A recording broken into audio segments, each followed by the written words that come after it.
ప్రపంచ పర్యావరణ దినోత్సవాన్ని పురస్కరించుకుని ప్రతి ఏటా నిర్వహించే ఫతేహాబాద్లోని ప్రేయర్ హౌస్ ఫెలోషిప్ ఆధ్వర్యంలో శుక్రవారం ఫ్యాషన్ సెంటర్లో మానవహారం నిర్వహించారు.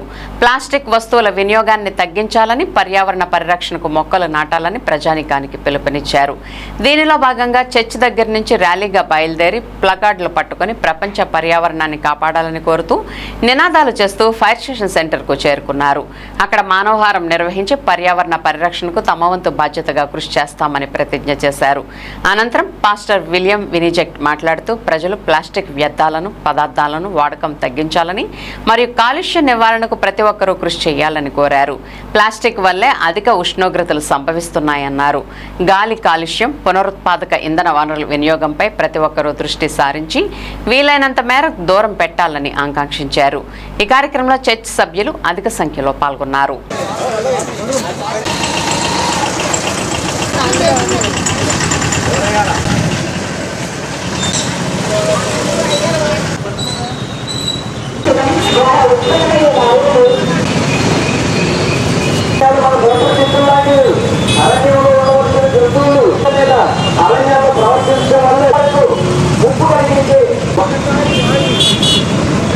నిషేధించాలి.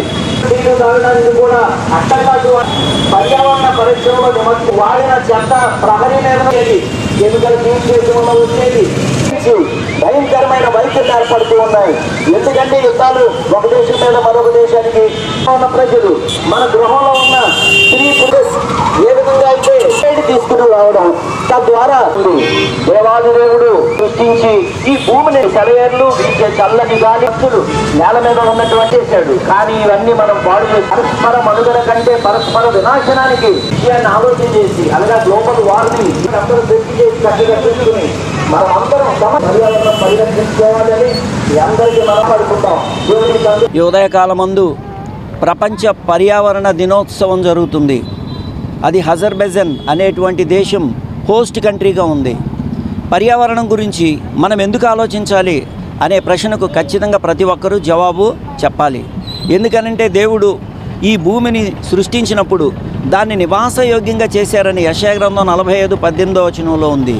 అంటే ప్రవహించే సెలయేర్లు, వీచే చల్లని గాలి, ఎగిరే పక్షులు, నీటిలో సంచరించే జలచరాలు, భూమి మీద ఉండే జీవకోటి, అరణ్యాలు, చక్కని నేల, వాటిని సృష్టించి ఆ తర్వాత దేవుడు ఆయన పోలికలో ఈ భూమిని ఏలువారుగా ఉండాలి అని దేవుడు ఆది తండ్రిని తల్లిని సృష్టించి వారి ద్వారా యావత్ మానవాళి ఈవేళ విస్తరిస్తూ వచ్చింది.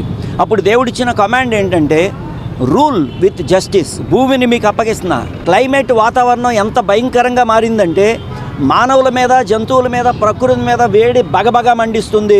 సముద్రం మీద ఉండవలసిన గాలి ఆ డైనమిక్స్లో అది మానవ ప్రపంచం మీదకి వచ్చి పడింది, కానీ సముద్రం మీద వెళ్ళట్లేదు. దానివల్ల క్లౌడ్ ఫార్మేషన్ తగ్గిపోయిందన్నారు. ఇలాంటి పరిస్థితుల్లో మనము గ్రీన్ హౌస్ గ్యాసెస్ అంటే మనం సహజంగా వాడే ప్లాస్టిక్ ఒకసారి వాడిన తర్వాత దాన్ని రోడ్డు మీద పడేసేదాన్ని మనం నిషేధిద్దాం. చిన్న చిన్న బాటిల్స్లో డ్రింక్ తాగుతున్నారు, పెంట మీద పడేస్తున్నారు. ఇవన్నీ కూడా వాతావరణంలో కలిసిపోతూ ఉన్నాయి. కాబట్టి మనం ప్లాస్టిక్ వాడవచ్చు, కానీ అనేక సంవత్సరాలు ఇంట్లో ఉపయోగకరంగా ఉండాలి. కానీ ఒక వాటర్ ప్యాకెట్ తాగేసి రోడ్డు మీద పడేస్తున్నాం. వీటి విషయం జాగ్రత్త అన్నారు. Single use plastic is a big pollution. మనకు తెలియకుండానే ఇంట్లో చెత్త వాడే తల్లులు, ఉపయోగించేవాళ్ళు అయిపోయింది క్లోజింగ్.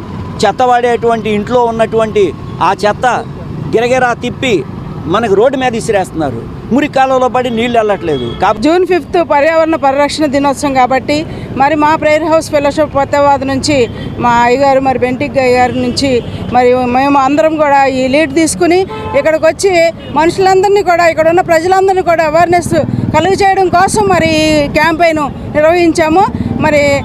మరి అందరూ ఇది తెలుసుకుని అందరూ పాటించినట్లయితే మరి మేము చర్చి నుండే కాకుండా ప్రజలందరూ కూడా ఈ యొక్క పర్యావరణాన్ని పరిరక్షించడంలో భాగస్వాములు అవుతారని ఈ సందర్భంగా కోరుకుంటూ ముగిస్తున్నాను.